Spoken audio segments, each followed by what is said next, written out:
Hello, good morning. How are you today? My name is Ayodeji Anifowoshe. I'm glad that you guys are here again today. It's been a wonderful time since yesterday that we started this session. I'm sure that you guys have been enjoying this. So sorry for the little seconds that we had that technical glitch, which is sometimes just corrected now. Um, I'm sure you have been enjoying every bit of the things that was said yesterday. Those information, they are very, very important to help you create a better future financially. Today, I have someone very important that will be sharing with us on his own perspective on how to manage finances. Please don't change the dial. I'm going to be right back after this short break. So if you have to get somewhere to sit down, you want to get a notebook, you want to get something to write, please do that now. Are very important. And when I'm back, I'm going to introduce my guest. And when I do that, we'll get on with today's session. So, guys, don't change it up. Hold on.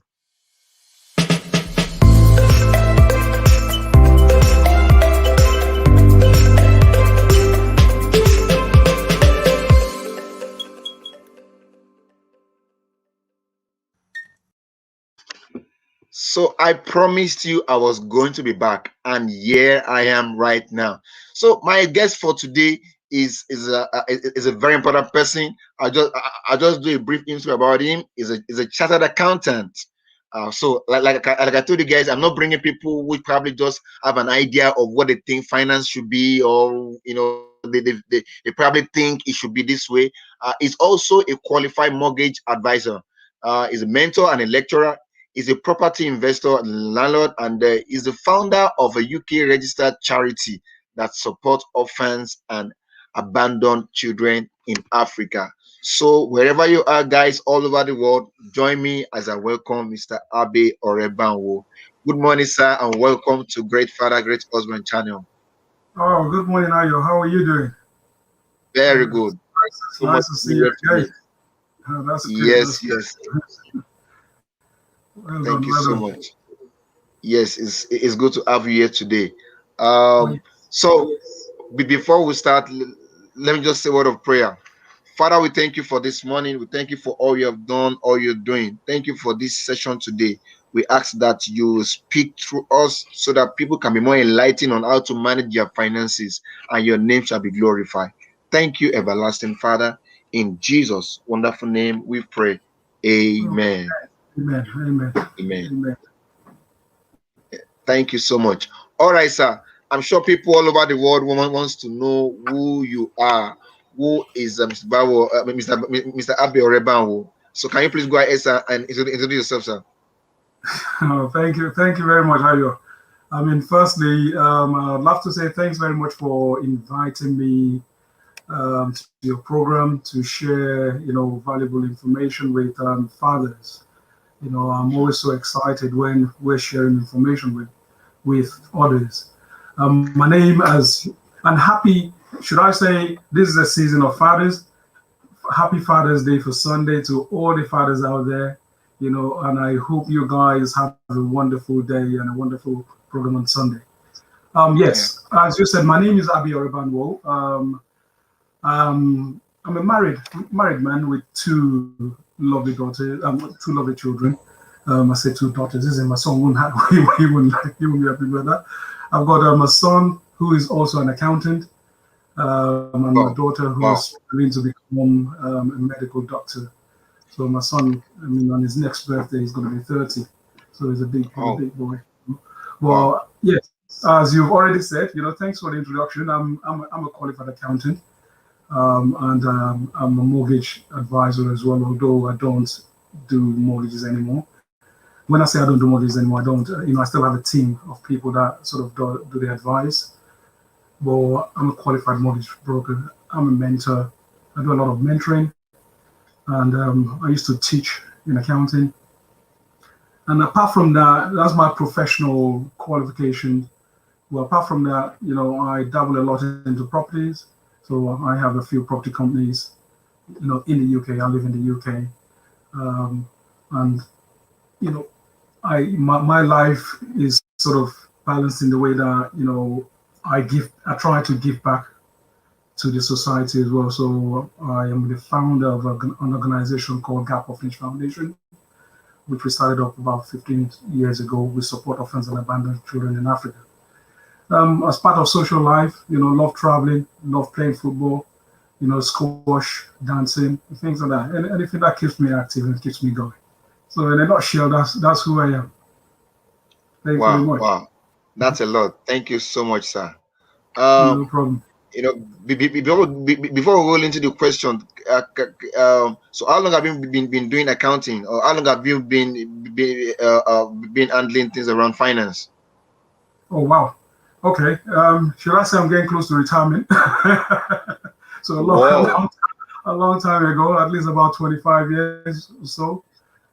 So yeah, I've been I work in practice, so it's like a practice doctor.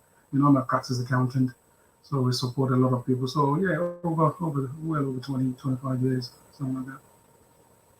wow, wow, wow. That's interesting. That's interesting. Oh, so my first question for today, what's the role of a father in the family?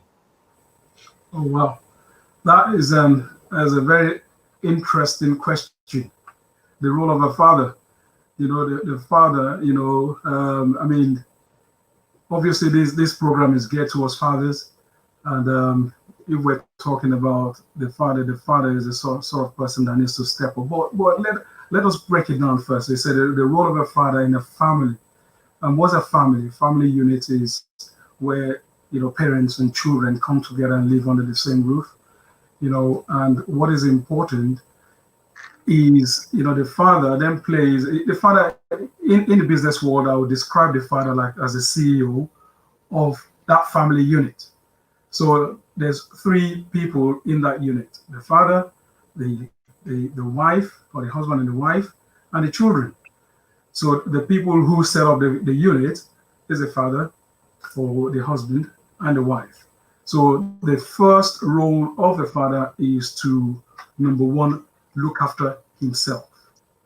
He is a Hmm. key person within that unit. He holds, so as a CEO, you have to make sure that everything within that unit is working properly. So you need to look after yourself spiritually as a person, as a father. You need to educate yourself.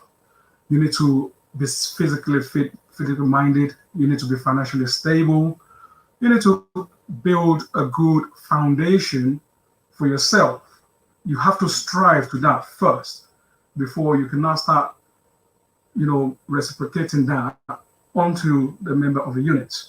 So once you've got that right, and it is a growing process. So it's not something that you achieve in one day. So it's a growing process. So you sow the seed and you start nurturing that seed. Once you start doing that, then is a wife now. You need to have a good relationship with your wife.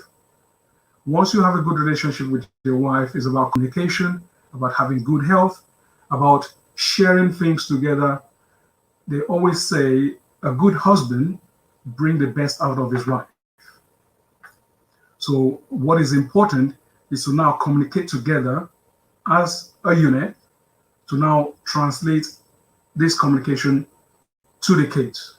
So with the kids will start from babies, obviously, and they're gonna, you've got a role to play from when they're baby until even when they die, or till whenever, And one of the roles that you have is to play. One of the things are to play an active role within their life.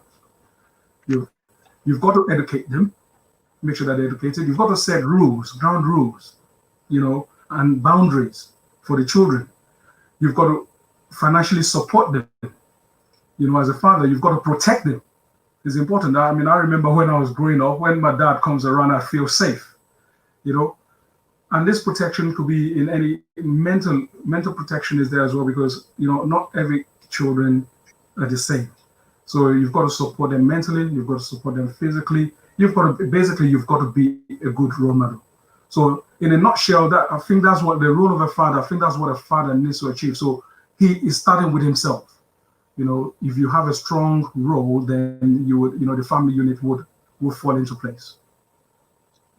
So, I want to take two words from what you said now. The first one is that you mentioned the fact that the man has to reciprocate what he has done for himself. So which means that you can't give what you don't have. I love that. And the second part is it's a process, that it's a journey. You don't just get there overnight. And that's something very important, because some people just want, like, oh, because they see somebody at a level in their family, they feel, oh, I just have to get there, and they probably didn't know where they started from, or how far they've Yes. gone. So I love those two words. I mean, So I would add something to it. I remember asking my dad, I said, oh, you never told me this. And my dad said, I can only tell you what I know. He says, so once you build up on it and you know it, you can share it with your own children. mm, And this is wisdom talk. And these are the things that mm, we learn as we move on in life. wow, interesting. Mhm. So what's your definition of financial management? Oh wow, that's an interesting one. Being a financial man, suppose financial management is something that we can talk about until the kingdom come. Well, let us put it in perspective of what we're talking about in terms of the family unit. You know, any financial, if we're going to define it, any financial management should involve planning, organizing, directing and controlling. And what are we planning? What are we directing? What are we controlling? We're controlling the financial activities within that unit. So what it means is, if you don't plan, you might fail. Mm, So if I want to buy a car, I don't just wake up in the morning and say I'm going to go in the shop and just pick up a car and start driving it. It doesn't work that way. You've got to plan towards it. You've got to organize yourself, communicate with the wife or within the family unit, depending on how old the children are. These are, as I said, this is a process. You've got to organize all these things to make sure that you have a good balance. Directing the expenses or directing the income within the unit is important, because if you say, okay, what do we buy? Because there's going to be a lot of things that we want to buy in life. But how do we direct what we have in order to fulfill our objectives? So we might say we want to buy a car, and the wife might say, let's do a kitchen. And I said, look, mm, let's get the kitchen done first, and then maybe later we will we'll buy the car. So communicating and controlling as well. In my household, I'll give you a typical example. I walk through the door, all the lights are on. I'm thinking, hold on, why are the lights on? Guys, can you start switching the light off? Because what you're doing is you're giving my money to somebody that does not deserve my money. So switch the light off. So I'm controlling my finances in order to make sure that, and a lot of people don't do that. And I have to say that there's, if somebody does not deserve your money, why do you have to give it to them? If we go to a lot of places nowadays, say especially if you go into organizations where they have restrooms, when you walk in, the light comes on. When you walk out, the light goes off, because they've got sensors in there to control finances. Those are the things that we need to do within our family unit as well.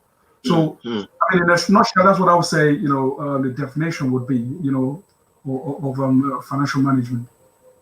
Wow, You know, I love the analogy of getting into the restroom, and then the light goes on, and the light goes off when you're done, because it's true. That's also a process of managing finances in the home or in your organization, because absolutely. that way there's no argument about, oh, switch on the light. As far as the sensor doesn't discover that there's any human body around the environment, the light switch off. So there's no argument.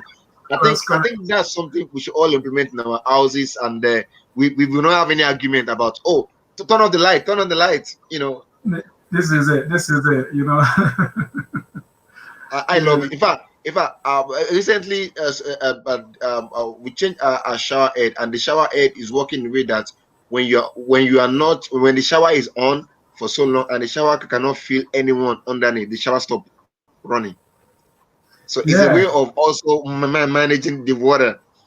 Oh yes. Oh yes. These are all the things that we need to think about from a financial point of view within an household, because the thing is, it's easy for money to escape. Hmm. I always say money's got wings. So if you don't lock it up, it's just gonna fly. And it depends on what you're doing with it. It depends on, because bearing in mind that we want financial security for our family. So we've got to ensure that we keep a hold of that. Wow, wow, wow. That's great. So now, how important is financial management in the family based on your definition? That is a very, very good question. How important? Let us turn the question around a little bit, or let us look at the reverse of it. Let's look at the consequences of not having any financial management within the system.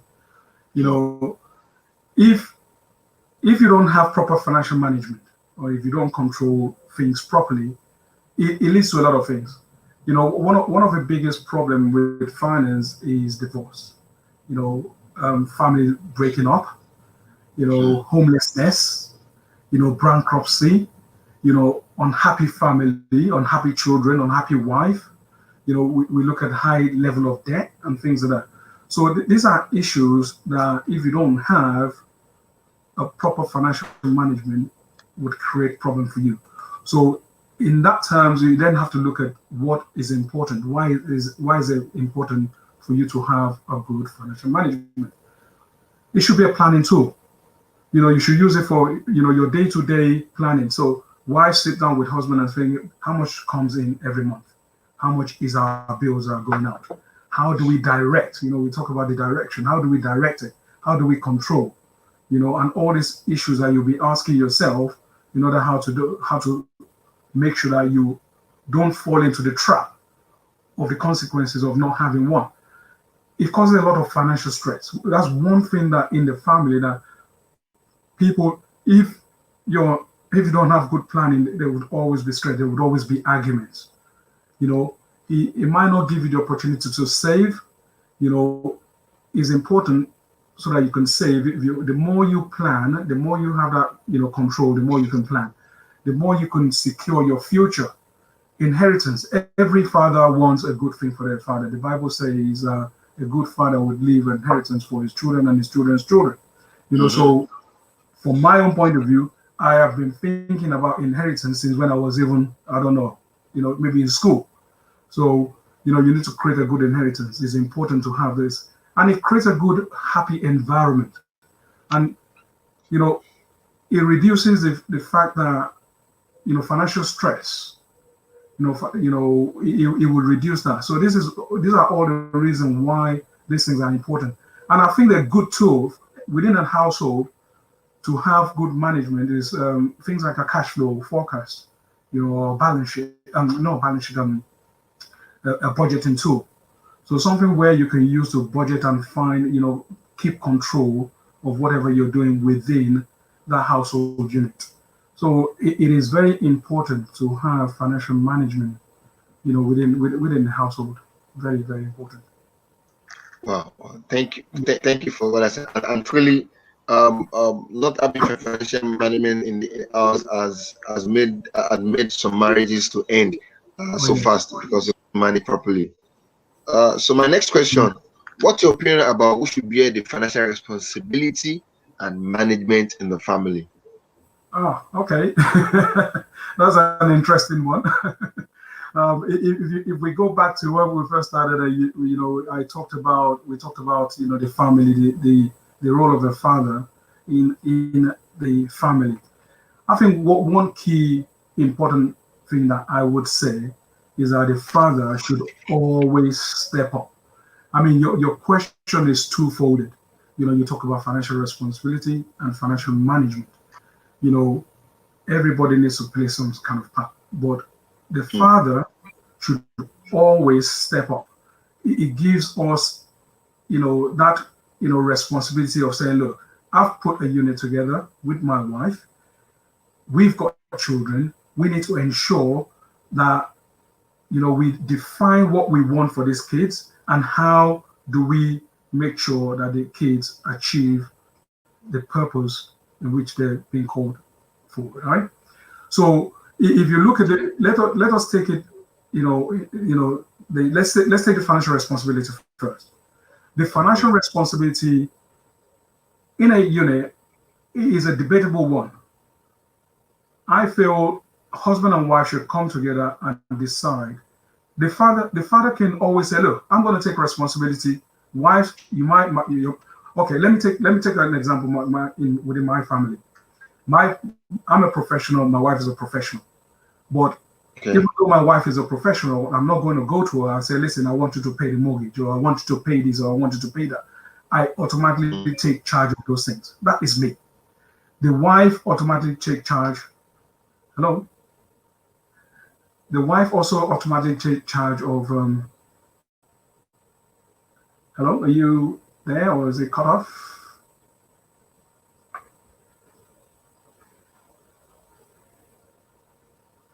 I think we've dropped. Let's just check.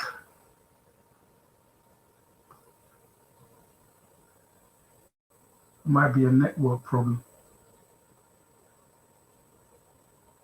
So guys, give me a minute if I'm still on live. Let me just get in touch with Ayo and see if it's dropped off for a reason. Let's just see.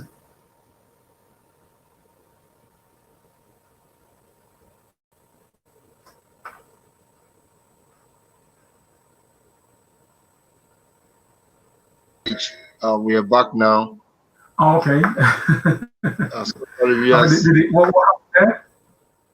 I guess it was the internet. I don't know what happened from the network there. Yes. Yes. I was trying to call you to see what happened. Yeah. So as I was saying, the responsibility of the finance within the house would depend. As I was saying, within my household, I take charge of it. Having said that, my wife also take her own responsibility. So we communicate. She does things. When it comes to shopping, she just goes and do it. She doesn't even ask me thinking, oh, where's the money to go and do shopping? She just automatically goes and do it. So I think the responsibility should be a joint responsibility, but the man should always step up as the man to ensure that, look, if the man steps up, he might give you room to do other stuff. So when it comes to the management, I feel personally, I think it should be left to the person who is good at managing finance. Because, some people are not good at managing finance. My wife is in the medical industry. When they start talking medical, I'm out. Right? Because that's not my women. So when I start talking finances, it's the same thing with her. She said, I'll leave it to the husband because he's a financial expert in this. But it doesn't mean I don't carry her along with whatever we're doing. So when it comes to the management, I think for a good, should I say for a good, in order to be able to achieve your objective, I think it's better to leave it to the person who's good at managing. Because a management could be, it could be from just paying bills to be making investment decisions. Just paying bills, it might be okay that somebody is, I'm fine with paying bills. But when it comes to our decision of investment or things like that, it's better to leave it to that person who would handle it better. And if within the units, there's nobody that can do it, then maybe you might need some kind of professional, advice, to bring people in to help in order to make, certain decisions moving forward. So, yeah. It's a tricky one, and I think every family needs to decide. Well, being a father, being a husband, I think the man should always step up. I think it's important for the man to step up because it helps you achieve your goal in life as well. I believe. Yeah, I think I like that part. The fact that it might not be the man. Might not be the man. Like for example, now me when it comes to executing, that's my thing. My wife professionally, she's a planner. So why will I argue with her on that line? Well, That's right. my background also is project management. So project management deals more with the execution. So she does the planning, right. I execute. So it makes life easy, and there's no competition. Like you said, you trying to argue with your wife when it comes to medical issue is like trying to do what work. Yes, that's true. Let's give it to whoever will handle it well. That's correct. And that takes me to the next question, because this is a question where people try to have issues with, and they try to now do things in a way that they feel they will achieve success. So how do you define success? Oh wow, this is a question that actually for years, I've been dealing with this sort of question within seminars that I handle. I've been invited to places where I talk about success and things like that. And my simple definition, success. A lot of people define success differently. Especially from us coming from Africa, we tie success to money.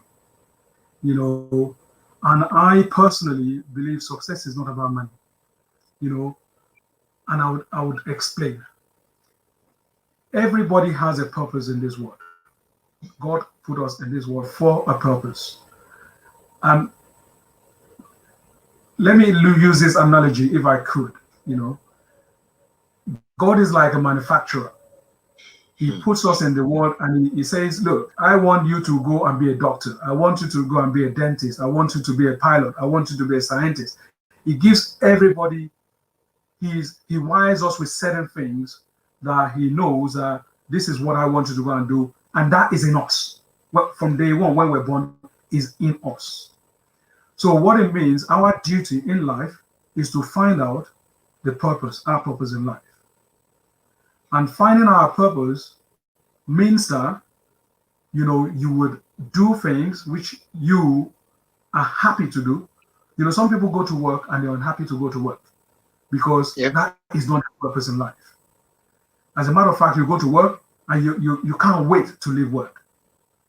But what is that thing that when you go to work, even when they're telling you to go home, you still want to stay there? You need to find that.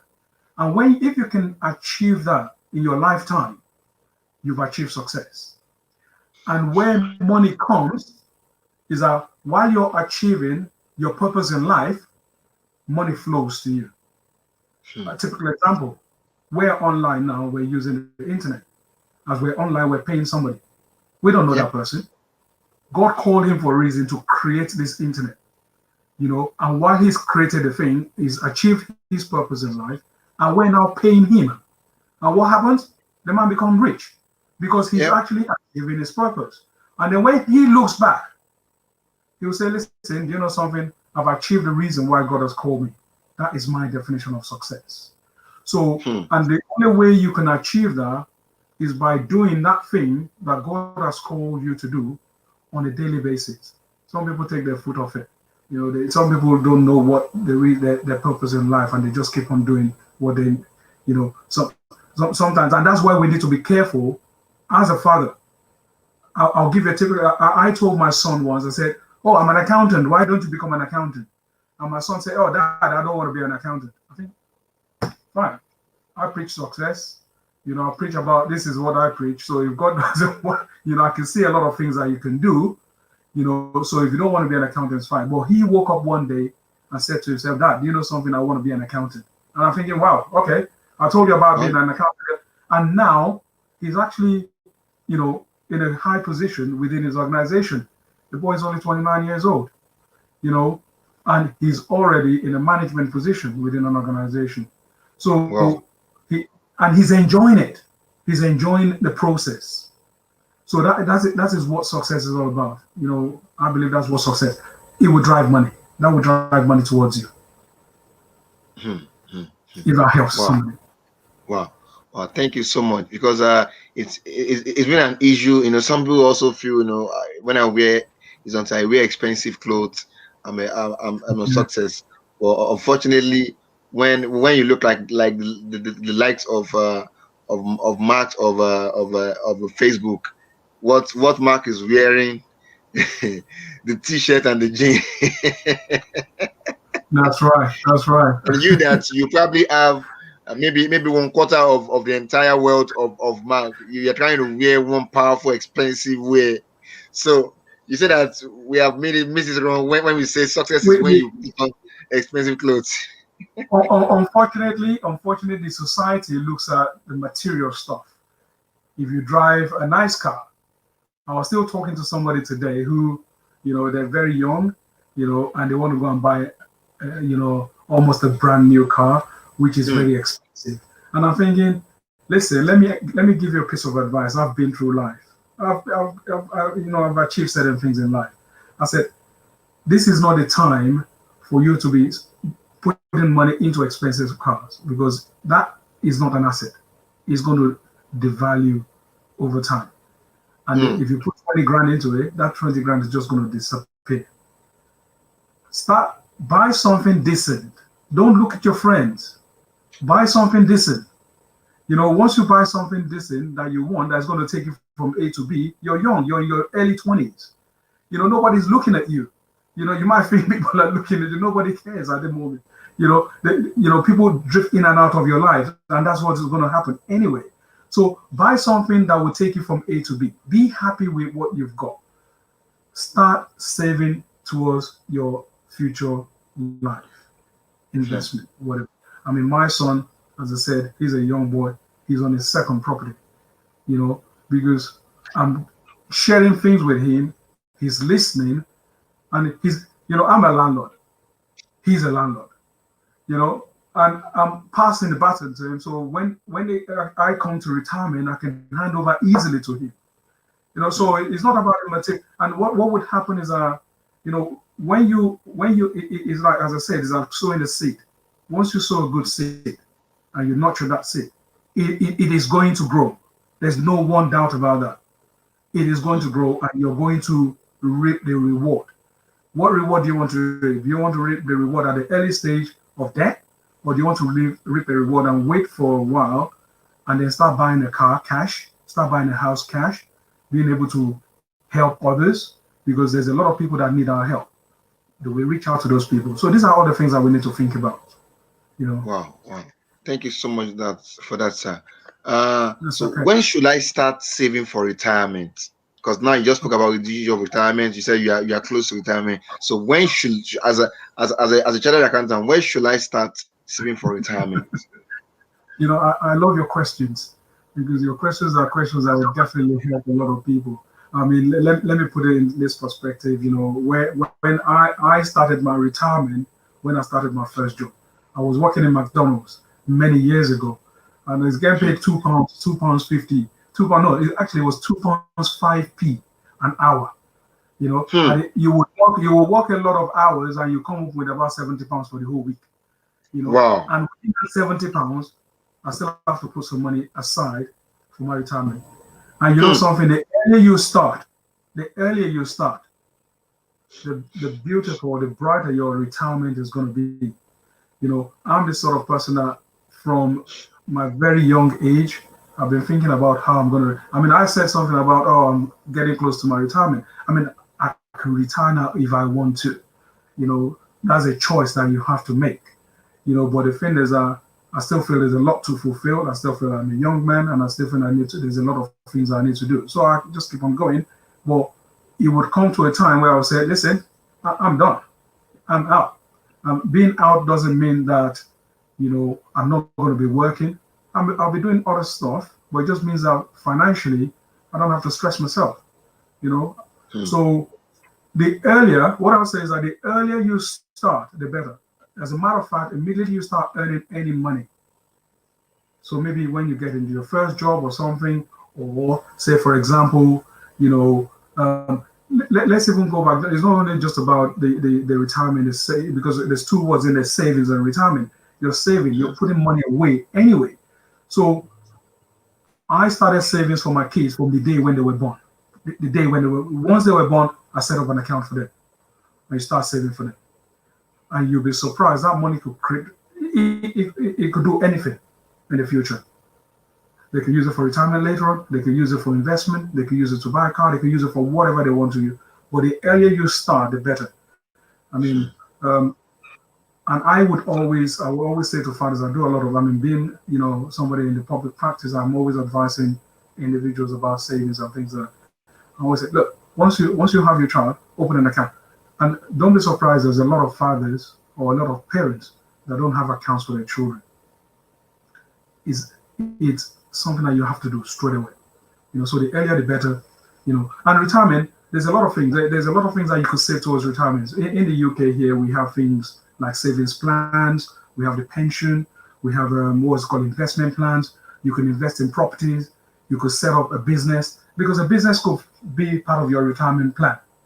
Because once you set up a business, you can get to a retirement and set a business, and that's fun for you.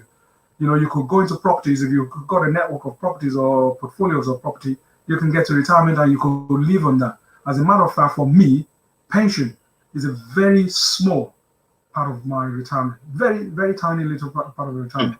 Retirement is the other part that grows, that creates wealth for you in the future. Okay? Yeah, I think you're already even answering my second question, my next question, which is so how much should you go? How much should go into the retirement? How much of the entire monthly pay or weekly pay should go into the retirement pot? You see, I would put, for fathers, I started with fathers, and when you ask about the role of a father, I started with the father. You say, look, you need to look at yourself, right? And when you're looking at yourself means that what do you want to achieve in life? What's your purpose in life? Where do you want to be? My retirement pot, I need to define. The first thing I need to do is to define what I want to retire on. Well, how do I want to retire? Do I want to retire on £1,000 a month? Do I want to retire on £50,000 a month? Do I want to retire on £100,000 a month? I need to define that. My definition, once I define that, it then sets my purpose in life. It sets how I need to fast track everything I need to do. So if I want to retire on £1 million, right, and I have £0 in my account now, then I better start planning. I need to say, look, when do I want to retire? If I say I want to retire at the age of 60 or 65, and I'm say 40 now or 30, I say, look, I've got 20 years in order to achieve this. So once you define that, it would help you define how you need to speed up, how much you need to put into your investment. So, and how much you need to put into your investment means a lot of us always think, oh, retirement is about putting money in the pension pot. What I'm doing is I'm actually giving control of my life to somebody else. That's what I'm doing. So what it means is that when that organization, I would say, they always say, look, put at least maybe about 10 to 15% of your salary, your annual salary, into a pension pot. We all know that, we do that. These people invest your money into stock and shares or whatever they invest it into. It depends on how that grows, will depend on what your retirement pot is going to give you at the future years. So what it means is that, okay, let me put some of my life in those people's hands. Because at the end of the day, if I'm getting £1,000 a month from a pension, it's okay, it's still money. But at the same time, let me do what is in my own control to ensure that my future, and not only my future, my kids' future, my grandkids' future, my children's and children's children, I'm planning for them. So my retirement pot needs to tell me that. But yeah, a lot of people are different and say, look, I want to get my retirement pot, spend my money and do whatever. Everybody needs to define that. I think your definition of where you want to be when you retire would depend on what you put in it.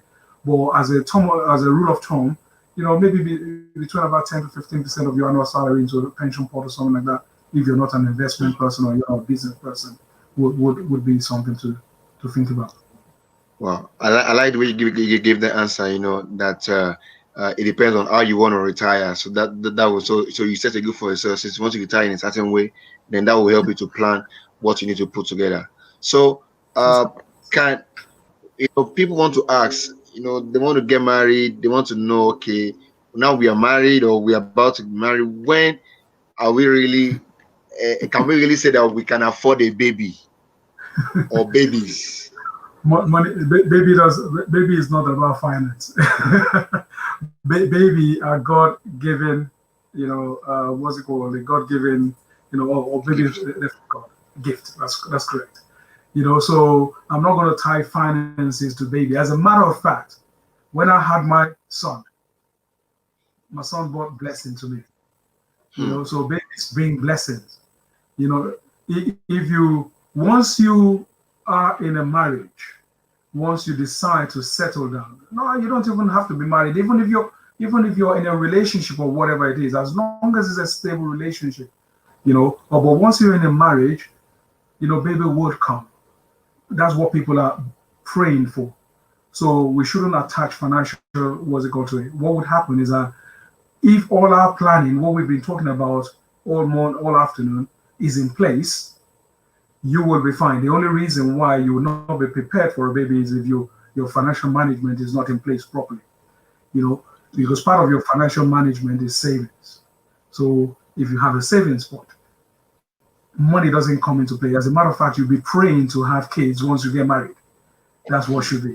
So I won't attach financial, what's it called, to babies. Any parents that's asking about can we afford babies, I will tell them to start putting their finances in place, to start looking at how they manage their finances properly, so that they can affordability of a baby. Yeah, I know it is expensive to have kids. You have to define. I mean, I've got 2 kids. I'm the sort of person that said, from a young age, I didn't want too many kids, because when my son was 3, I think it was, I said to myself, every year we need to go on a holiday. Every year. I love traveling. I want to go everywhere. So if I'm going to go somewhere, I want to be able to afford to take my family. So, and I'll define how many kids do I want according to my affordability, and then I'll enjoy myself as I go. So yeah. Oh, I love that. So, do I really need the emergency saving funds? Emergency savings funds, the answer is yes. From all what we've talked about, savings is part of your emergency funds. Look at what has happened with COVID. A lot of people have lost their job. If you don't have a savings plan and if you don't have an emergency pot, you're in trouble. So a lot of people who are in trouble nowadays might look back and thinking, let's say, if I had some money somewhere that I've put aside for this eventuality, then it reduces the stress of financial stress. So yes, definitely 100% financial savings is important within a family network, or an emergency savings pot is needed. Yes. So, based on what you said now, sir, how much money is needed to put in the emergency fund? How much emergency money is needed? I'll come back to that. All these things network together. The more you plan, the more you would have in your savings pot. But as a rule of thumb, you must have at least between about 3 to 6 months. 3 to 6 months, you need to be able to cover your expenses. Because I'll give you a scenario. There was a time when I lost my job. And when I lost my job, I didn't have any savings or any plans. I would have been in trouble. But because I'm a financial person, this is what we learn in uni, in school, or whatever. You have to put it into practice. So you bounce back. So you're not even stressed, because once you put everything that I've talked in place, as a matter of fact, as I said, if you know who you are, you know your calling, jobs will never be a problem for you if you want to go down the job road. Business will never be a problem for you because you know what you're all about, you know how you want to do it, and you know what you do. So what then happens is that you just keep on moving on. So yes, as much as you can within an emergency pot, have it. It doesn't matter, But as a rule of thumb, 3 to 6 months, you have to be able to cover that expenses. Wow. So yeah. I love that. 3 to 6 months is very, very important. So my next question, it's a very common one, because people want to know, okay, I want to get a loan. I have some money at bank, so should I save or clear the debts I have on ground? What's your opinion, sir, as a financial person? Wow. Okay. So savings versus debt. I think the thing is, if we've talked a lot about savings, so let me talk about the debt side first. There's good debt and there's bad debt. As a matter of fact, there's some debt that will put money into your pocket, and there's some debt that will take money out of your pocket. You mentioned something about credit card. Credit card could be good and it could be bad, right? I'm a financial person. For me, credit card is important. I would not advise anybody that doesn't know anything about finance to go and dabble, especially okay, let me narrow it down. If I take my credit card and I keep on using it to go shopping, to buy clothes, to buy shoes, to buy cars, to buy what's it called, that is bad debt. Because at the end of the day, those clothes, I'll use it for what I throw it in the bin. I'll use it for what's it called, I throw it in the bin, and I keep on mounting debt on myself. And I know people who've mounted debt. I asked somebody once that had £50,000 on a credit card, and I asked them, what did you use that debt for? And he said, he started thinking. And I'm thinking, yeah, what did you use it for? He said, do you know something? To be honest with you, I cannot tell you. And I then said to him, I said, if I have a £50,000 debt on a credit card and I don't know what it is, that's bad debt. That's basically a wrong decision. I could take £50,000 from a credit card, use it to buy a property, right? Invest it in the property. I know what I'm doing with that credit card, and I can clear off that credit card very quickly, because that credit card that debt will be putting money in my pocket, right? So any debt that is bad, clear it off as soon as possible, because credit card, we know some credit card would carry a very high rate of interest, and it'll be stocking your income. So you need to clear those credit cards as soon as possible. The same thing with good debt. You need to clear them, but they're not stressing you out. So you could take your time to clear them. So you need to weigh things out.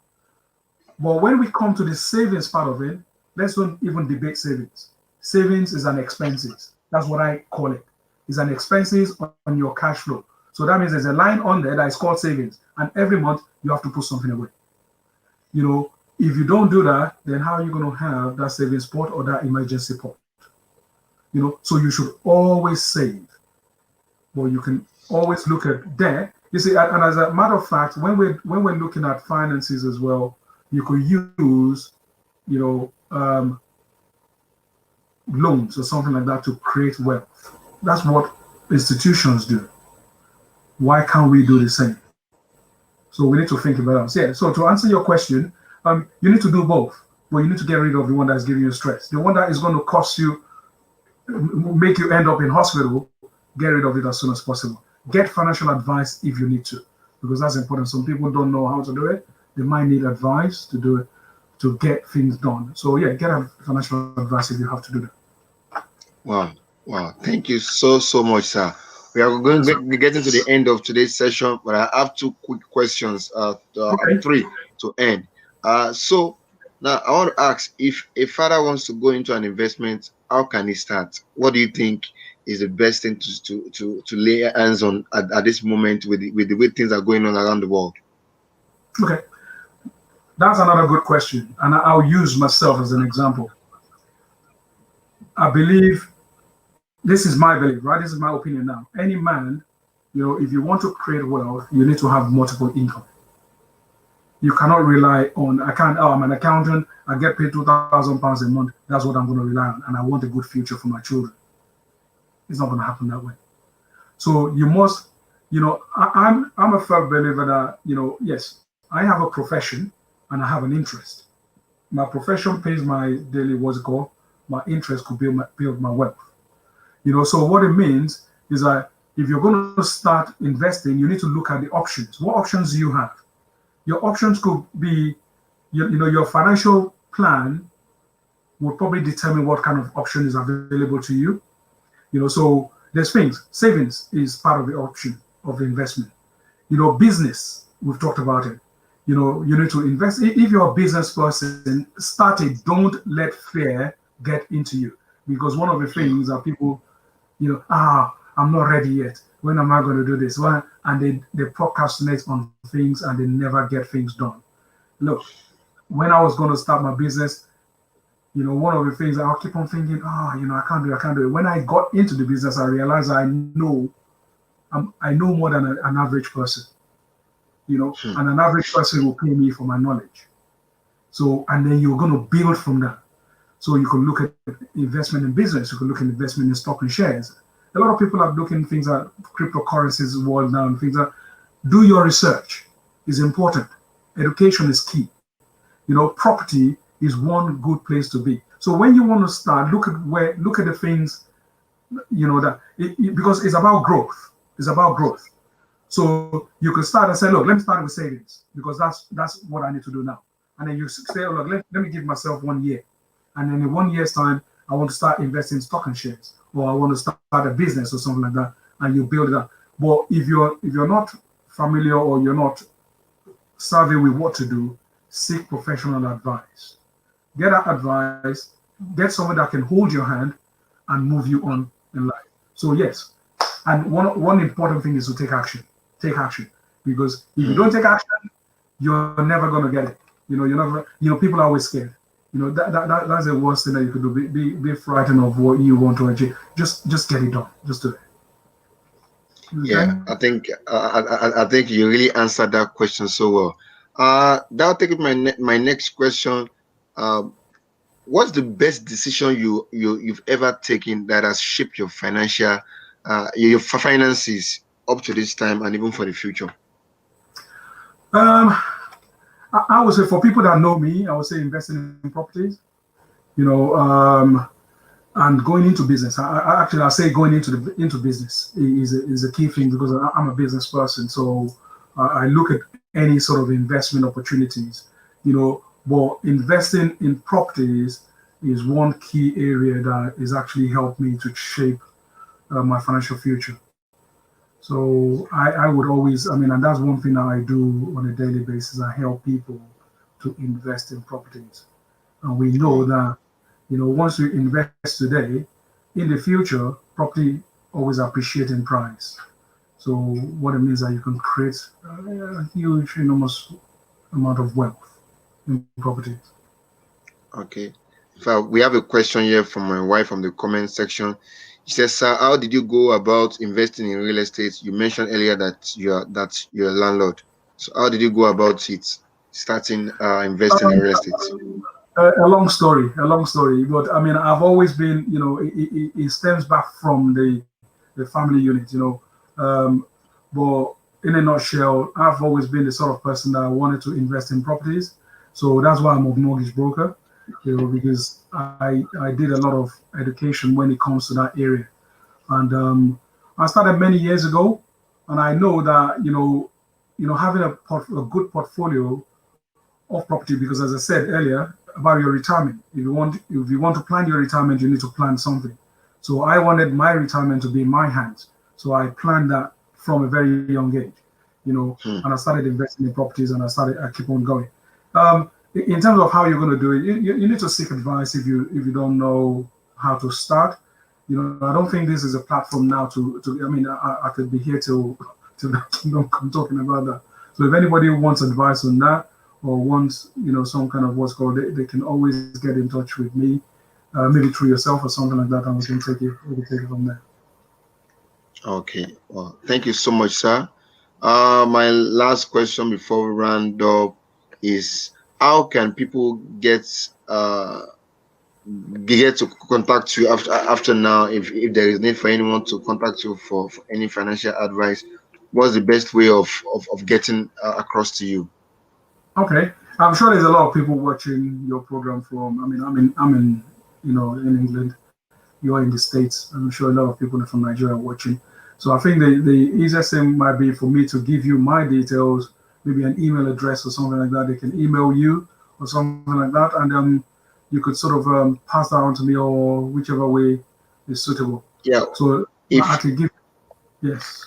if you're okay giving your email address or your Instagram, whichever one is okay for you, any of the social media and those. On my social media, it's easy for you to find me. You type in my name, you'll find me on the social media. But my email address, I'll give you my property email address, which is Abbey ABBEY at GAP. So ABBEY at GAP GAAP real estate. You mean B? Yeah. So my name ABBEY. Yeah, and the gap is double B. GAAP. So Golf Alpha Alpha Papa. Okay. Real estate. .co.uk.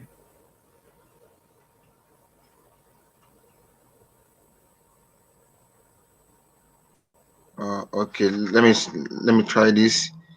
Is this correct? No, so it's GAAP.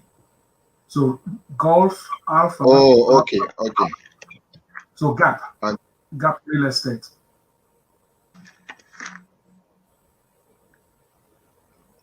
okay. So people can reach out to you. Come, yeah, Okay, this so way. it's still wrong. So it's gap. It's not gab. So Oh, it's oh, GAP. P. Yeah, GAAP real estate.